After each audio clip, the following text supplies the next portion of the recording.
अस्सलामु अलैकुम व रहमतुल्लाहि व बरकातुहू।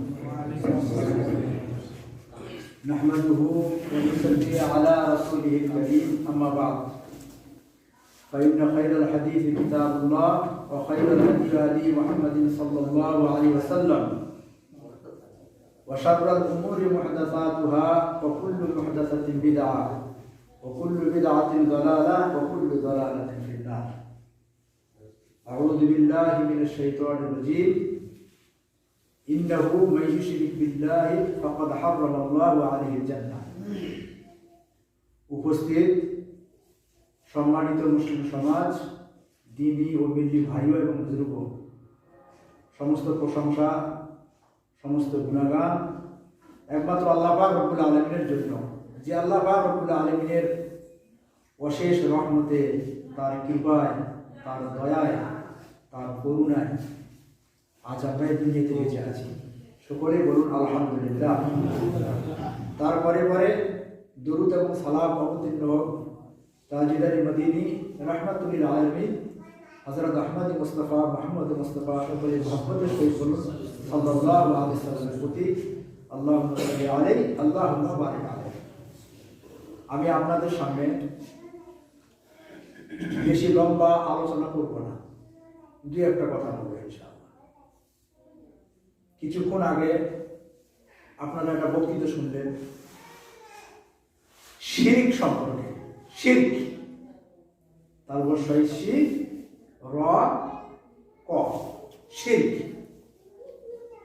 এই শিরকের ব্যাপারে আল্লাহ রাব্বুল আলামিন কোরআন মাজিদের মধ্যে বলছেন যে যারা আল্লাহর সঙ্গে কাউকে শরীক করে তাদের জন্য আল্লাহ রাব্বুল আলামিন জান্নাতকে হারাম করে দিয়েছে, কোনোদিন জান্নাতে যেতে পারবে না। শিরক কাকে বলে, কোন জিনিসটার নাম শিরক, আমি আজকে আপনাদের সামনে বলবো আর অনুরোধ করব মনে রাখবেন কথাটা। দেখেন, আমি বলছি শিরক কাকে বলে। কোন সৃষ্টির প্রতি, সৃষ্টি বলতে মাখলুক, মাখলুকের মধ্যে ছেলে মেয়ে জন্তু অনেক কিছু আছে, শিরক কাকে বলে? কোন সৃষ্টির প্রতি মানুষের ভালোবাসা, বিশ্বাস ও ভয়। কোন সৃষ্টির, কোন মাখলুকের প্রতি মানুষের ভালোবাসা, বিশ্বাস এবং ভয়, এই তিনটি জিনিস যদি আল্লাহর চাইতে বেশি হয় তাহলে সেটি হবে শিরক। কি? যে কোনো মাখলুকাতের প্রতি যদি আপনার বিশ্বাস আল্লাহর চাইতে বেশি হয়, ভয় যদি আল্লাহর চাইতে বেশি হয়, বিশ্বাস, ভয়, ভালোবাসা যদি আল্লাহর চাইতে বেশি হয়, তাহলে সেটাই কি হবে? শিরক। ভয়, বুঝতে পারলেন শিরক কাকে বলে? কাকে বলে শিরক বলেন তো, বলেন। যে কোনো সৃষ্টির প্রতি আপনার ভালোবাসা, বিশ্বাস এবং ভয়, এই তিনটে জিনিস যদি আল্লাহর চাইতে বেশি হয় তাহলে সেটাই হবে শিরক। এই শিরক থেকে আল্লাহ রাব্বুল আলামিন মানুষকে কি করতে বলেছেন? বেঁচে থাকতে বলছেন। বিশ্বাস দুনিয়ার সবচেয়ে বেশি কার উপর হতে হবে? আল্লাহর উপর। ভয় সবথেকে কার উপর বেশি হতে হবে? আল্লাহর উপর হতে হবে। আর ভালোবাসা সবথেকে কার উপর বেশি হতে হবে? আল্লাহর উপর। বুঝতে পারলেন? আপনি ফজরের নামাজ পড়তে আসলেন, আচ্ছা ফজরের নামাজের উদাহরণটা আমি আপনাকে দিব না। একটা কথা আমি বারবার বলি, যেমন কিছুক্ষণ আগে বলে গেলেন আমার এই বড় ভাই, যেটা আমি প্রায় কাল সাথে বলে থাকি, আজকেও বলবো, যে ইসলাম ধর্মটা একটা সিস্টেমের উপর দাঁড়িয়ে আছে, তাই না? সিস্টেম। এই মাইকে যে আমি কথা বলছি সিস্টেম না, একটা তার দিয়ে ঘটিয়ে দিলে সিস্টেমটা চলবে? চলবে না। ভালো করে শুনবেন। ইসলাম ধর্মের প্রথম সিস্টেমটা হচ্ছে কি? নিজেকে শিরক থেকে মুক্ত করতে হবে। কিভাবে করতে হবে একটু পরে বলছি। দ্বিতীয়টা হচ্ছে কি নামাজ পড়তে হবে, সালাত আদায় করতে হবে। আর তৃতীয়টা হচ্ছে কি বলেন, যাকাত দিতে হবে, যাকাত, তাই না? যাকাত। চতুর্থটা হচ্ছে কি, একটা হাদিসে আসছে আগে হজ করো, আর একটা হাদিসে আছে আগে রোজা। তাহলে যাই হোক, চতুর্থ জিনিসটা হচ্ছে হজ, আর পঞ্চম জিনিসটা হচ্ছে কি রোজা। এই পাঁচটা স্তম্ভ, এই পাঁচটা স্তম্ভ মানে পাঁচটা সিস্টেম, পাঁচটা থেকে একটা সিস্টেম যদি আমরা হটিয়ে দিই তাহলে কিন্তু চলবে না। আজকে আমি আপনাদের জিজ্ঞাসা করছি, তৃতীয় স্তম্ভটা হচ্ছে কি যাকাত, যাকাত, তাই না? আমি যাকাতের ব্যাপারে বলবো না আপনাদের বেশি। যাকাত কাকে বলা হয়? যাকাত মানে পবিত্র করা, পাক করা। এটা জিনিস অলরেডি আগে থেকে পাক আছে, খুব সংক্ষিপ্ত এক মিনিট বলবো, অলরেডি আগে থেকে পাক আছে। শেখ সাজ্জাদ সাহেব বললেন না যে নাপাক জিনিসকে কোনোদিন পাক করা, এটা শুয়োর আছে, ওকে জবাই করলে পাক হবে, ও তো আগে থেকে না পাক। যাকাত বলা হচ্ছে পাক জিনিসটাকে পাক করা। কেমন করে? আপনি একটা মাছ কিনে নিয়ে আসেন, মাছটা সঙ্গে সঙ্গে খেতে পারবেন? কি করতে হবে? পরিষ্কার করতে হবে। সমস্ত পরিষ্কার করা হবে, মাছটা কি করবেন? খাবেন।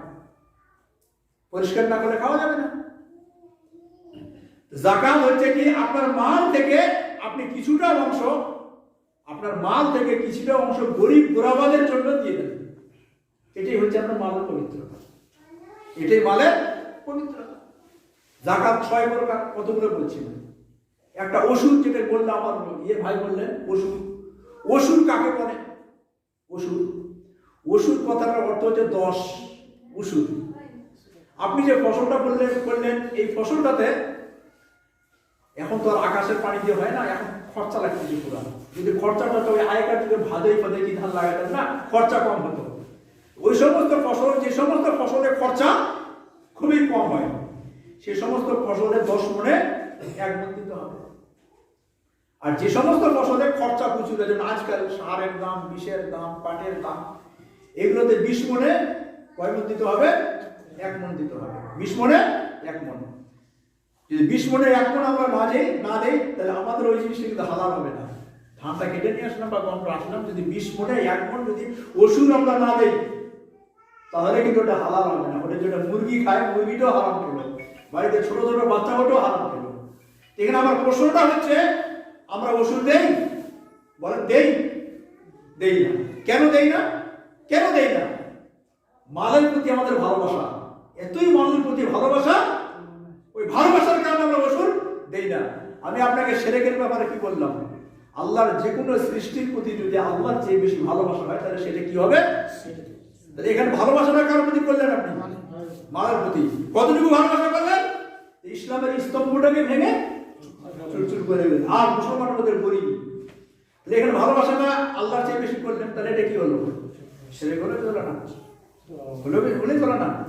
নবী করিম সাল্লাল্লাহু আলাইহি সাল্লাম বলছেন, এই দুনিয়াতে সবচেয়ে বেশি ভয় আমার এই পাপী উম্মতিকে নিয়ে, সবচেয়ে বেশি ভয় অভাব অনটন না, সব থেকে বেশি ভয় শিরক নিয়ে। কেন? এমনই ভাবে শিরক করবে কিছু জানতেও পারবে না। কথাটা জানতে পারলেন? আজকে আপনি ফজরের সময় নামাজ পড়তে আসছেন, উচিত কি ছিল? নামাজ পড়ার সময় ছেলেটাকেও জাগা, মেয়েটাকেও জাগা, স্ত্রীকেও জাগান। কিন্তু কেন জাগালেন না? আরে বাবা, মহব্বত। কি হলো এটা? ঠান্ডা করছে। কি হলো এটা? এই মহব্বতটা আপনি আল্লাহর থেকে বেশি মহব্বতটা কাকে মহব্বতটা করলেন? মহব্বতের আরেকটা উদাহরণ দেব, আশ্চর্য উদাহরণ দেখেন। বদরের যখন যুদ্ধ হয়, বদরের যুদ্ধ যখন হয়, যুদ্ধের দুটো ছোট ছোট ইঙ্গিত দিচ্ছি আমি। বদরের যুদ্ধ যখন শেষ হয়ে গেল, তখনকার হযরত আবু বকর সিদ্দিক রাদিয়াল্লাহু তাআলা আনহুর ছেলে আব্দুর রহমান, তিনি কিন্তু বদরের যুদ্ধে মুসলমান হননি, তিনি কিন্তু কাফেরের পক্ষ থেকে লড়াই করছিলেন। পরে মুসলমান হলেন, হওয়ার পরে বাপ বেটায় বসে গল্প করছেন। গল্প করার পরে আব্দুর রহমান বলছেন আবু বকরকে, আব্বু, আপনাকে কয়েকবার আমি তীর মারার সুযোগ পেয়েছিলাম, আমি মারিনি। কেন? আমি আপনাকে খুবই ভালোবাসি, আপনি আমার আব্বা। আবু বকর রাদিয়াল্লাহু তাআলা আনহু বলছেন যে আমি যদি একবার সুযোগ পেতাম তো ছাড়তাম না, তোমাকে আমি মেরে দিতাম। কেন আমি সব থেকে বেশি ভালোবাসি কাকে? আল্লাহকে। আমি একবারও শয়তান মেরে দিতাম। বুঝতে পারলেন? এটা হচ্ছে আল্লাহর প্রতি ভালোবাসা। আল্লাহর প্রতি ভালোবাসা মানে আপনার কাছে যতগুলো অন্যায় কাজ আসবে, যতগুলো খারাপ কাজ আসবে, ওই খারাপ কাজের সমর্থন আপনি ছেলের জন্য করতে পারবেন না, মেয়ের জন্য, কারোর জন্য সমর্থন করতে পারবেন। যদি সমর্থন করেন তাহলে ভালোবাসা। আর শিরক কাকে বলে? যে কোনো জিনিস তুমি আল্লাহর চেয়ে ভালোবাসা, সেটা কি হয়ে যাবে? কথা বুঝতে পারছেন আমার? একই বলে শিরক, একই বলে শিরক। ওই জঙ্গে বদরের সময় আরেকটা আশ্চর্য ঘটনা ছিল, কি জানেন? হযরত মুসআব বিন উমাইর একজন সাহাবী ছিলেন, খুব বড় লোক ছিলেন, প্রচন্ড বড় লোক ছিলেন, খুবই বড় লোক, মক্কার মধ্যে সবচেয়ে বড় লোকদের মধ্যে একজন, খুব দামি দামি কাপড় পরতেন। ও যখন মুসলমান হয়ে যেত বাড়ি থেকে বের করে দেওয়া হয়। তার মাকে আফসোস করে বলছে মুসাইব, আম্মু তুমি তো সমস্ত কাপড়গুলো আমার কেড়ে দিলে, লুঙ্গিতে দাও আমার পক্ষে, উঠে পড়ি, না আমি তো উলঙ্গ হয়ে থাকবো, ছোট্ট কাপড়টা কি করে থাকবো। মার মায়া দিল লুঙ্গিটা। হযরত মুসআব বিন উমাইর রাদিয়াল্লাহু তাআলা আনহু মদিনায় চলে গেলেন হিজরত করে, বদরের যুদ্ধ হলো। ঘটনা ছোট্ট ঘটনা শুনলেন। মুসআব বিন উমাইর আরেকটা ভাই ছিল, ভাইটার নাম হচ্ছে আবু আব্দুল আজিজ। আবু আব্দুল আজিজ। তো বদরের যুদ্ধে কিছু লোক তো মারা গেল কাফেরদের মধ্যে, আর কিছু লোককে অ্যারেস্ট করে নেওয়া হলো। তো অ্যারেস্ট করার মধ্যে কি একজন সাহাবী ছিলেন, সাহাবীটার নাম আমি ভুলে যাচ্ছি। ওই সাহাবীটা কিন্তু আবু আব্দুল আজিজ মুসআব বিন উমাইরের ভাইকে কিন্তু করেছে, গ্রেফতার করেছে। আর আল্লাহ নবী বলেছেন যে ব্যক্তি যাকে গ্রেফতার করবে তার সমস্ত টাকা পয়সা সে পাবে। তো মুসআব বিন উমাইরের ভাইকে যখন গ্রেফতার করলো, তার মুসআব বিন উমাইর সাইড থেকে দেখছে, দেখার পরে ওই মুসলমান ভাইটাকে বলছে, দেখো বলছে দেখো যে লোকটাকে গ্রেফতার করেছে না, এর মা খুব পয়সাওয়ালা, এর মা প্রচুর প্রচুর পয়সা আছে, একে খবরটা ছাড়বে না, একে ছাড়বে না। সবাইকে ধরে নিয়ে আসলো। ধরে নিয়ে আসার পর নবী করিম সাল্লাল্লাহু আলাইহি ওয়াসাল্লাম সব সাহাবীদের নিয়ে বসলেন যে কি করা যায় এদেরকে। এই বদরের যুদ্ধে যে সমস্ত কায়েদীদেরকে ধরে আনা হয়েছে, এদের কি করা যায়, ছেড়ে দিব না মারবো? সবাই বিভিন্ন ফয়সালা করলো। হযরত আবু বকর ফয়সালা করলেন যেটা এদেরকে মারতে হবে না, ছেড়েও দিতে হবে না, এদেরকে টাকা পয়সা নিয়ে জরিমানা নিয়ে এদেরকে ছেড়ে দাও, ফিরিয়ে যাকে বলা হয়, দিয়ে ছেড়ে দাও, কেননা আমাদের পয়সার দরকার। হযরত উমর রাদিয়াল্লাহু তাআলা আমার কথা গেল, হযরত উমর বলছে না, আপনাদের ফয়সালা আমি মঞ্জুর করি না। যেহেতু আপনারা, হযরত উমর বলছে কি, সকলের এরা খবিস, এরা খবিস, এরা যেখানে যাবে সেখানে নিজের খাবাসাত জাহির করবে, ওতে এদেরকে আপনি হত্যা করে দেবেন। আর যখন এদেরকে হত্যা করবে, যারা সব থেকে বেশি নিকটতম তাদের হাতে তুলে দেবে। যে বাপ থাকে তো ব্যাট হাতে তুলে দেবে, কেননা হযরত উমর রাদিয়াল্লাহু তাআলা, তারপরে হযরত উমরের ফয়সালাটা মানা হলো না। তখন আল্লাহ রাব্বুল আলামিন কোরআনের একটা আয়াত নাযিল করলেন। ওই আয়াতে হযরত উমর রাদিয়াল্লাহু তাআলা আনহু সমর্থন করলেন যে হে নবী, উমরের ফয়সালাটা ঠিক ছিল। আমি এখানে বলবো উমরের ফয়সালা বলবো না, এখানে উমরের মহব্বতটাই, উমরের মহব্বত। উমর দেখছে এই খবিরদেরকে যদি এদের খাবাসাত দেখে, এদের চেহারা দেখে আমি এদের ছেড়ে দিই, তাহলে তো আমাদের মহব্বতের মধ্যে শিরক হয়ে যাবে। তাহলে যে কোনো ভালো কাজ যখন আপনি করবেন, ভালো কাজ করতে গিয়ে যদি আপনি মহব্বত দেখাতে যান, তাহলে কি হয়ে যাবে? শিরক হয়ে যাবে। কেননা আল্লাহ থেকে যে বেশি মহব্বত করে শিরক। দ্বিতীয় হচ্ছে কি? ভরসা। ভরসা, আল্লাহর চেয়ে বেশি ভরসা আপনি কারোর করতে করেন, তাহলে কিন্তু সেটা শিরক হয়ে যাবে। মনে করেন, দেখেন, সব থেকে বেশি জিনিস যেটা ব্যাপারটা সব থেকে আফসোসের ব্যাপার হচ্ছে কিনা, এখানে যে এই প্রোগ্রামটা হচ্ছে, আমার মনে হয় আমরা বাইরে থেকে লোকগুলো বেশি গেছি। আপনারা কোন দিনাতে কতগুলো আসছেন? আমরা এখান থেকে মানে স্থানীয় লোক, মানে মহাপন্ডিত, যাদের শিক্ষার কোনো দরকারই নাই। আর প্রতিদিন যে বাঁশ পড়ছে, বাঁশ যে দিচ্ছে, ওই বাঁশের দিকে খেয়াল নেই। আপনাকে একটা কথা বলবো, 365 দিনে 1 বছর হয়, তাই না? 365 দিনে 1 বছর হয়। সব থেকে বেশি পাপ কোন দিন হয় জানেন? সব থেকে বেশি পাপ, ওটা পর্যন্ত পাপ হচ্ছে, সবচেয়ে বেশি পাপটা কোন দিন হয়? এই গত রাত্রে। কি দুনিয়ার সব থেকে বিশ্বের, আমি অনেক অনেক জায়গায় ঘুরেছি, নিজের পরিচয় দিতে চাচ্ছি না, দুবাই, কাতার, মাসকাত, মিশর আমি কয়েকবার গেছি, তোমাদের পরিচয় দিতে চাচ্ছি। সবচেয়ে বেশি পাপ কি পাপ হয় বিশ্বের? বেশি বেশি মুসলিম কান্ট্রিগুলো, কিছু কিছু মুসলিম কান্ট্রিগুলো শুরু হয়ে গেছে, অন্য জীবনে দেখবে একটা হোটেলের রুম আপনি খুঁজে পাবেন না, সমস্ত বয়ফ্রেন্ড আর গার্লফ্রেন্ড না, বয়ফ্রেন্ড আর গার্লফ্রেন্ড। বাড়িতে স্ত্রী আছে, নিজের স্বামী স্ত্রী না, ওই স্বামী কাগো গার্লফ্রেন্ড বানিয়েছে, আবার স্ত্রী কাগো সব বয়ফ্রেন্ড আর গার্লফ্রেন্ড। সমস্ত হোটেল বয়ফ্রেন্ড আর গার্লফ্রেন্ড আর সমকামী। সমকামী তো বুঝতে পারি, যেটা আমাদের কওমে লূত। এটা সারা বছরের সবচেয়ে বেশি গত রাত্রে হয়েছে। গত রাত্রে দ্বিতীয় পাপটা যেটা হয়েছে সেটা মিলিয়ন ট্রিলিয়ন লিটার মদ সারা গত রাত্রে ওখানে। যে ব্যাপারে শেখ সাজ্জাদ সাহেব সুন্দর কয়েকটি কথা বললেন, আমার বলার দরকার, বুঝতে পারলেন? তো এই সমস্ত কাজগুলো আমরা কেন করতেছি? আমাদের মধ্যে শিক্ষা নাই। শিরকের ব্যাপারে নতুন কথা শুনলেন, তাই না? দেখেন, শিরকের ব্যাপারে যেটা দ্বিতীয় কথা, নবী করিম সাল্লাল্লাহু আলাইহি ওয়াসাল্লাম একদিন বসে, ভালোভাবে শুনবেন, একদিন বসে আছেন, এমন সময় একজন সাহাবী আল্লাহর নবীর কাছে প্রবেশ করলেন। ওই সাহাবীটার এখানে একটা বাঁধা ছিল, কি তাবিজ বাঁধা ছিল। তাবিজে না, তো লাল সুতা, লাল সুতা, আজকে সুতা বাঁধে না আমরা, কেন মুসলমানরা বাঁধে, সুতা বাঁধা ছিল। আল্লাহ নবী বলছেন মা হাদা, এটা কি? সাহাবীটা বলছেন একটা রওয়ায়েতে মিনাল হুম্মা আও মিনাল ওয়াহিনা, মানে আল্লাহ নবী জ্বর হয়েছিল আমার, জ্বরের কারণে শরীরে খুব দুর্বলতা চলে আসছে, যার কারণে শরীরের দুর্বলতা যেন দূর হয়ে যায়, যার কারণে আমি পড়েছি। আরেকটা রিওয়ায়াতে আসছে জ্বর ভালো হয় না, জ্বর ছোটে নাই, কারণে চেষ্টা করেছি। আল্লাহ নবী বলেন আনজিরহা নাযাআ ইয়ানযাউ নাযাআন, মানে জোর করে ছিঁড়ে দেওয়া। আনজিরহা, এটাকে ছিঁড়ে ফেলে দাও। যদি তুমি মরে যাও আর তোমার হাতে মেশে লাগা থাকে, তো তোমার মরণটা আমার উম্মতের লিস্টে থাকবে না, না আমার উম্মত থেকে। কেন? আরেকটা হাদিস নবী করিম সাল্লাল্লাহু আলাইহি ওয়াসাল্লাম কি বললেন, যে মান তাআল্লাকা তামিমাতান ফাকাদ আশরাকা, যে ব্যক্তি তাবিজ পড়লো মাদুরি, সেদিন আল্লাহর সঙ্গে শিরক করলো। কেন শিরক করলো? শিরকটা এই কারণে করলো যে যখন আপনি তাবিজটা পড়বেন, তাবিজটা সবসময় পড়া থাকবে, তখন আপনার যে অসুখটা, এই অসুখটা ভালো হওয়ার ভরসাটা আল্লাহর উপর বেশি থাকবে না তাবিজের উপর বেশি থাকবে? বলেন, পুরোপুরি তাবিজের উপর থাকবে না। হয়তো মনে করেন আপনার অসুখটা ভালো হওয়ার 25% ভরসা কার উপর আছে, বলেই না আপনি পড়ে আছেন, তাহলে আপনি শিরকে আসবার ছোট শিরক করবেন। আর 75% ভরসা কার উপর আছে? আল্লাহর উপর। এভাবে আর কিছুদিন থাকলে এভাবে করতে করতে করতে লাস্টে দেখবেন যে পুরো ভরসাটাই মানুষের কার উপর আছে? নামাজ রোজা কিছুই করে না, বাড়ি নাকি বাড়ি বন করে, কি করে না, কবিরাজ এসে বাড়ি বন করে দিল, একটা তাবিজ লেগে ওই শীতনের বালিশের পাশে ঢুকিয়ে দিল। কেন? ওর উপর ভরসা আছে, ওর উপর ভরসা আছে, ভরসা নাই, ভরসাটা আল্লাহর উপর নেই, ভরসাটা কার উপরে?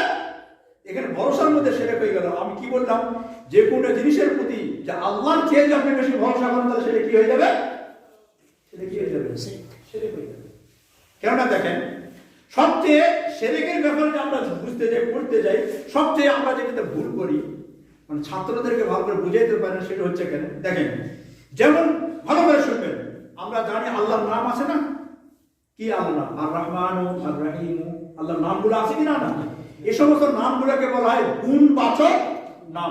শুধু নাম না, নামের সাথে গুণ আছে, ওই গুণগুলো আছে। গুণ তো জানেন, মনে করেন আল্লাহর একটা নাম শাফি, আল্লাহর একটা নাম কি? শাফি। শাফি কাকে বলে? যে আরোগ্যদাতা, আরোগ্য দেয়। দেখেন, যেটা আমাদের বুঝতে সবথেকে বড় ভুল হয়, শাফি মানে আরোগ্যদাতা। আমার অসুখ হলো, আরোগ্যের প্রয়োজন, চিকিৎসা তো করতে হবে। আল্লাহ নবী বলছে তোমরা চিকিৎসা করো। যখন আমি চিকিৎসা করতে যাচ্ছি, তখন আমরা ডাক্তারের উপর ভরসা করবো না আল্লাহর উপর ভরসা করবো? বলেন, তাহলে আল্লাহর উপর ভরসা করলে আমরা ওষুধে খেতে হবে না, চিকিৎসা করতে হবে না আমাদের।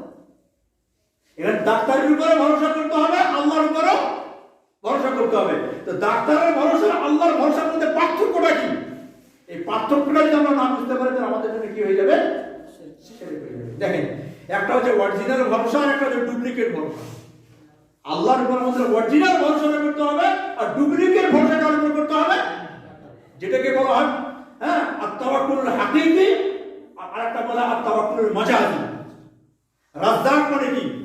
রাজ্জাক মানে আল্লাহর নাম রাজ্জাক না? রাজ্জাক মানে রুজি রুটি দেনেওয়ালা, যে রুজি রুটি দেয় তাকে বলা কি? রাজ্জাক। যে রুজি রুটি দেয়। আপনি খাটবেন না, কাজ করবেন না, শুধু আল্লাহর উপর রাস্তাক বলে ভরসা করে রুজি রুটি পাবেন? আপনাকে খাটতে হবে। আপনার খাটনের উপরে, আপনার পরিশ্রমের উপরে, আপনার ব্যবসা বাণিজ্যের উপর যে ভরসাটা আপনি করবেন, সেই ভরসা হচ্ছে ডুপ্লিকেট ভরসা। আর অরিজিনাল ভরসা কার উপর করবেন? যদি অরিজিনাল ভরসাটা আল্লাহর কাছে না করেন, তাহলে দুনিয়ার মানুষ খাটতেছে, কারো মেটে না, আর কারো হয় না, আর কারো ফের অপরাধ। বুঝতে পারলেন? কারো গাছতলা আর কারো দোতলা। যদি সত্যিকার আমরা পরিশ্রমের মাধ্যমে বড় লোক হতে পারতাম, তাহলে সবাই দুনিয়া কি হয়ে যেত? বড় লোক হয়ে যেত। পরিশ্রম করতে হবে। সত্যিকার আমরা চিকিৎসার মাধ্যমে যদি ভালো হতাম, তাহলে দুনিয়াতে যে দেশগুলো বড় বড় ডাক্তার আছে, কেউ মরতো, কোনো রুগীও মরতো না, সব রুগী কি হতো? বেঁচে যেত। তাহলে আল্লাহ রাব্বুল আলামিন যতটুকু ভরসা মানুষকে করতে বলেছেন, ততটুকু ভরসা কার উপর করো? আল্লাহর উপর করো, না তো মানুষের উপর করো। তার যে অরিজিনাল ভরসাটা কার উপর করো? কোন জায়গাতে অরিজিনাল ভরসা করতে হবে, কোন জায়গাতে ডুপ্লিকেট ভরসা করতে হবে, এই ভরসার মধ্যে গিয়ে আমরা কি ফল হয়ে যাচ্ছি, তখন ওটা আমাদের জন্য কি হয়ে যাচ্ছে? শিরক হয়ে যাচ্ছে। কথাটা বুঝতে পারলেন? ওটা আমাদের জন্য শিরক হয়ে যাচ্ছে। এই কারণে শিরক কাকে বলে, এই জিনিসটা আমাদেরকে খুব ভালো করে জানতে হবে। যদি ভালো করে না জানি, তাহলে আমরা ফলে কি করে যাবো? কিসে পড়বো? ফলে কি আমরা পড়বো? আল্লাহ রাব্বুল আলামিন তার নবীকে কি বলছেন? আল্লাহ রাব্বুল তার নবীকে কি বলছেন? হে নবী, তুমি লড়াই করো, তুমি যুদ্ধ করো, তুমি জয়লাভ হবে। তো জয়লাভ হওয়াটা, তুমি জয় করবে, তুমি জিতবে। আল্লাহ কি বলছে? তুমি জিতবে। কিন্তু জিতার জন্য তোমার শর্ত হচ্ছে কি? লড়াই করতে হবে। তা আল্লাহ রাব্বুল আলামিন জিতার যে জয়ের যে ভরসাটা দিচ্ছে, সেই ভরসাটা হচ্ছে হাকিকি, অরিজিনাল ভরসা। আর তুমি যে লড়াই করবে, লড়াইটা তোমার হচ্ছে কি? ডুপ্লিকেট জিনিস। তা লড়তে হবে, প্লাস আল্লাহর উপর কি করতে হবে? ভরসা করতে হবে। এই কারণে বলা হয়েছে, কোন সৃষ্টির প্রতি ভালোবাসা, ভয় এবং তিনটা জিনিস আমি কি বললাম আপনাদেরকে? একটা সৃষ্টির প্রতি মানুষের ভালোবাসা, বিশ্বাস এবং ভয়। তাহলে এখানে তাবিজের প্রতি আপনি বিশ্বাস করবেন না আল্লাহর প্রতি বিশ্বাস করবেন?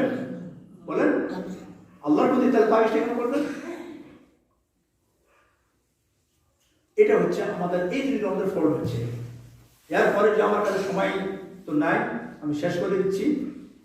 এরপরে আপনাদেরকে কোনোদিন যদি আপনাদের সাথে আমার সাক্ষাৎ হয়, একটা জিনিস আমি আপনাদেরকে বলবো, যে জিনিসটা আমরা মনে করি সবাই জানি, কিন্তু আমি মনে করি কেউ জানে না, বেশিরভাগ লোক জানে না। সেটা হচ্ছে কি? একটু ইশারা দিয়ে দিন। আপনারা কি? আমরা কি? আমরা মুসলমান না? না, মুসলমান নয়। আমাদের ধর্মের নাম কি? ইসলাম। ইসলাম কাকে বলে? বড় বড় আলেমরা বলে। কাকে বলে ইসলাম? বলেন তো। ইসলাম মানে শান্তি। কিন্তু এর তো অর্থ হলো না, শান্তি তো সব জিনিসে আছে। ইসলাম কাকে বলে? ইসলাম তিনটে জিনিসের নাম, বেশিরভাগ লোক জানে না। তিনটে জিনিসের নাম ইসলাম। হ্যাঁ, কে বললো? ইসলাম কয়টা জিনিসের নাম? তিনটে জিনিসের নাম। প্রথম জিনিসটা কি? আল ইসতিসলামু লিল্লাহি বিত-তাওহীদ। দ্বিতীয় জিনিসের নাম হচ্ছে আল ইনকিয়াদু লিল্লাহি বিত-তাআ। আর তৃতীয় জিনিস হচ্ছে আল বারাআতু মিনাশ শিরকি ওয়া আহলিহি। আরবিতে বলুন, কিছু বুঝতে পারলাম না।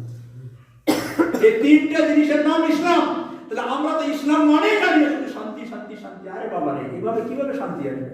সব মানে তো শান্তি। ইসলাম মানে প্রথমকার কথা সংক্ষিপ্ত বলে শেষ করতে হবে। আর ইসতিসলামু লিল্লাহি বিত-তাওহীদ কথার অর্থ হচ্ছে আল্লাহর তাওহীদকে সামনে রেখে, আল্লাহর তাওহীদকে, আল্লাহর একাত্মবাদকে সামনে রেখে নিজেকে আল্লাহর কাছে আত্মসমর্পণ করা। আমরা তো আত্মসমর্পণ করে দিলাম, কিন্তু তাওহীদ সম্পর্কে আমরা জানি না, শিরক সম্পর্কে আমরা জানি না বলে মুসলমান হওয়া সত্ত্বেও নিজের মাথাটা গিয়ে কোথায় ঠাকাচ্ছি আমরা? মাজারে। আর কত প্রকার আমরা শিরক করতেছি। একটা বলছে, কেননা নবী করিম সাল্লাল্লাহু আলাইহি ওয়াসাল্লাম যে বলে দিলেন তাৎপর্যপূর্ণ হাদিস, সবথেকে বেশি ভয় আমার কি নিয়ে? কেন? যে শিরক এমন একটা জিনিস, যে জিনিসের মানুষ জানবে না কিন্তু করতেই থাকবে। বুঝতে পারলেন?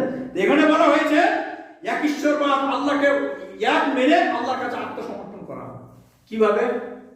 সময় থাকলে ইনশাআল্লাহ কোনো সময় উদাহরণ দিয়ে বলবো আপনাদের। দ্বিতীয় জিনিস হচ্ছে আল ইনকিয়াদু লিল্লাহি বিত-তাআ, মানে অনুগত্যের মাধ্যমে। দ্বিতীয় জিনিস হচ্ছে, প্রথম হচ্ছে তাওহীদের মাধ্যমে আল্লাহকে আত্মসমর্পণ করা, আর দ্বিতীয় হচ্ছে অনুগত্যের মাধ্যমে আল্লাহকে আত্মসমর্পণ করা। অনুগত্য মানে কি? অনুসরণ, অনুকরণ করা। তাই না? আল্লাহ বলবেন কি বলছেন, হে নবী আপনি বলে দিন আতিউ আল্লাহ ওয়া আতিউ রাসূল, তোমরা আল্লাহ এবং আল্লাহর রাসূলের অনুগত করো। বলেছেন না ফাইন তাওয়াল্লাহ, যদি সেখান থেকে মুখ তুমি মুড়ে নাও, মা হাম্মিলা আলাইহি ওয়া হাম্মিলতু আলাইকুম, যাদের উপর দায়িত্বটা দেওয়া হয়েছে তাদের দায়িত্ব সম্পর্কে আল্লাহকে তাদের জিজ্ঞাসা করবেন। তো বলা হয়েছে যে এটা কি বলা হয়েছে যে আল্লাহর অনুগত্যের মাধ্যমে তোমরা আল্লাহকে সমর্পণ করো। তো আমরা সবাই আল্লাহকে সমর্পণ করে মুসলমান হয়েছি, কিন্তু আল্লাহ আল্লাহ রাসূলের অনুগত্য করতেছি, আমরা করতেছি, ভালো করে নামাজ পড়তেছি, ভালো করে রোজা রাখতেছি, কোনো কাজই করি না। তাহলে কোনো কাজ না করে যদি আমরা আল্লাহর দিকে সমর্পণ করি, নিজেকে নিজেদেরকে আত্মসমর্পণ করি, তাহলে কিন্তু আমরা মুসলমান। কি বলা হয়েছে, আল ইনকিয়াদু লিল্লাহি বিত্তাআ, মানে অনুগত্যের মাধ্যমে, কি অনুগত্য, অনুগত্য অনুকরণ অনুসরণের মাধ্যমে নিজেকে আত্মসমর্পণ করা। তার মানে এখানে আমলের মাধ্যমে আল্লাহকে আমলের মাধ্যমে আল্লাহর কাছে আত্মসমর্পণ করা। আমরা এই কারণে কোরআনে আল্লাহ রাব্বুল আলামিন বলছেন যে মুসলমানদের মধ্যে এমন কিছু মুসলমান আছে তারা নামে মুসলমান, আকসারুম বিল্লাহি ইল্লাহুম মুসলিমুন, তারা মুসলিম, শিরক করে না। তৃতীয় জিনিস হচ্ছে কি, আল বারাআতু মিনাশ শিরকি ওয়া আহলিহি, মানে যারা শিরক করে, শিরক এবং যারা শিরক করে, যারা বিদআত এবং খুরাফাত করে, নিজেকেও সেটা থেকে বিরত থাকতে হবে এবং তাদের কাছ থেকে সেটাকে বিরত থাকতে হবে। যেমন হযরত ইব্রাহিম আলাইহিস সালাম করেছিলেন, ওয়া ইযা ক্বালা ইব্রাহিমু লিআবিহি ওয়া কওমিহি, যখন ইব্রাহিম আলাইহিস সালাম তার নিজের বাবাকে এবং তার সমস্ত সম্প্রদায়ের লোককে বলেছিলেন যে তোমরা যে সমস্ত গলত কাজ করছো সেগুলো থেকে আমার কোনো সম্পর্ক নেই। যেমন শাইখ সাজ্জাদ বললেন না যে এই সমস্ত যদি আমরা সমর্থন করতে যাই তাহলে সমর্থন করে আমরা কিন্তু মুসলমান হতে পারবো না। তৃতীয় শর্ত আমাদের মধ্যে সমাজে আসবে না। এই যে আমরা খ্রিস্টানদের অনুকরণ করছি, কি করি না? নবী করিম সাল্লাল্লাহু আলাইহি ওয়াসাল্লাম কি বলেছেন যে এমন একটা সময় আসবে তোমরা ইহুদি খ্রিস্টানদের এমনই ভাবে অনুগত করবে, তারা যে একটা ছোট্ট খালের মধ্যে ঢুকে যায় তারা তোমার খালের মধ্যে ঢুকে যাবে। আর একটা রিওয়ায়াত আছে, যে রিওয়ায়াতটার সিহাহ ও যহ সম্পর্কে কত জানা নাই, সেটা বলছে যে ইহুদি খ্রিস্টানরা যদি নিজের মার সাথে জেনা করে তাদের দেখা দেখি তোমরা তোমাদের মা বোনের সঙ্গে কি করবে, জেনা করবে। তাহলে ইহুদি খ্রিস্টানদের সাথে আমরা অনুগত করে, তাহলে এখানে কি বলা হয়েছে? তৃতীয় নম্বর শর্ত হচ্ছে কি, তৃতীয় নম্বর শর্ত যারা শিরক করে, বিদআত করে, শিরক বিদআত থেকেও তোমাকে বেঁচে থাকতে হবে এবং তাদের ওই লোকগুলো থেকেও তোমাদেরকে বেঁচে থাকতে হবে। কেন নবী করিম সাল্লাল্লাহু আলাইহি ওয়াসাল্লাম কি বলেছেন, মান তাশাব্বাহা বিকওমিন ফাহুয়া মিনহুম, যে ব্যক্তি যে সম্প্রদায়ের করবে, নকল করবে, সে সেই সম্প্রদায়ের মধ্যে আছে। আজকে আমরা অর্ধেক হিন্দু অর্ধেক মুসলিম, আমরা বুঝতে পারলেন? এই সামান্য কয়েকটি কথা ছিল, এই জিনিসগুলো আপনাদের জানতে হবে। আর জানতে গেলে মজলিসে উপস্থিত হতে হবে, সবাইকে নিয়ে আসতে হবে। আমাদের লাইভগুলো আমরা এই কারণে দিচ্ছি যে লোক সংখ্যা কম আছে, লাইভে 5,000 6,000 লোক সব আছে, লাইভে যেগুলো শুনছে, ওইখানে এখানে একটা বাল্ব দিলে তাই লাইভগুলো ভালো করে শুনতে পারতো। হ্যাঁ, আমি আল্লাহর কাছে দোয়া করবো, হে আল্লাহ তুমি আমাদেরকে বলবার এবং শুনবার চেয়ে বেশি আমল করার তৌফিক দান করো। সকলে বলুন আমিন। সাল্লাল্লাহু আলা নবিয়িনা মুহাম্মদ। আসসালামু আলাইকুম ওয়া রাহমাতুল্লাহি ওয়া বারাকাতুহু। আরেকটা আমাকে বললো, প্রশ্ন করলো, আমরা নাপাক পানি থেকে জন্মেছি তো, এখন কি করে পাপ হলো, এইটা আমার প্রশ্ন করেছিলাম, আমি দিতে পারিনি।